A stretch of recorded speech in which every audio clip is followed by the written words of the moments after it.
asalaamaaleykum wa rahmatullahi taala wa barakaatuhu mbokk yi ñuy topp ci internet bi rawatina ci chaîne bi muy Serigne Djily TV mbokk yi ñu ngi leen di nuyu ñu ngi leen di ziara ñu ngi leen di baal xaq ñu ngi leen di baalu xaq ñu ngi leen di ñaanal jàmm ak tawfiq ak saadatu daarayni ñu ngi koy sakku ci yéen mbokk yi tey dañoo dikkaat ak yéen ci may leen gàllaaju kër gu am solo ak gàllaaju njaboot goo xam ne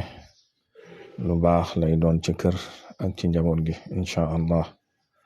bari na sax xañ na ay tegtal yiñ leen jox yoo xam ne yi saay alxuraan lay doon li ci gën a bari waaye yi saay ay garab lay doon wala ay reen wala am xas ak yu mel noonu ndax yàlla moom lu ci nekk da caa def ay secret yoo xam ne moom rek moo xam nu mu toll moom lañuy dégg ci laaya boobu alxuraan di wax ne wa in ta'uddu ni'matallahi la tuhsuha kon yooyu yëpp ay xéewal la yoo xam ne yàlla ko def bii nag lu yomb la loo xam ne ñaare ku ne mën nga koo def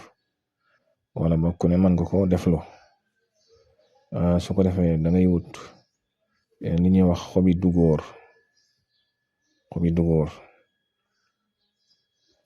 danga ciy wut lu tollook ñaar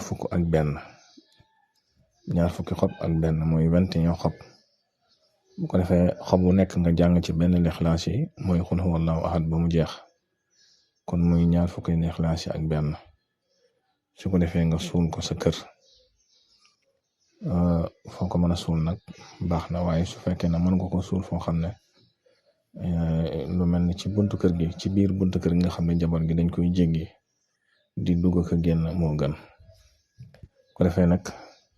tegtal bi day boole yaar day sàmm jëmm kër gi day sàmm njaboot gi it ba nga xam ne fu ñu mën a dem it danañ delsi loolu moom bokk na ci lu mag ñi daa jëfandikoo ndax ak njaboot dañ koy aar kër it dañ koy aar gi mooy di def li leen di juboole ak li leen di wattu ci yu baree bari kon mbokk yi loolu lañ leen indiloon ci ajjuma ji di leen ko ziyaara di la fàttali na ngay wéy di abonné ci chaîne bi ak di ko tasaare ndax bokk na ci li koy yëkkati bokk na ci li koy dundal wassalaamu aleykum wa rahmatullah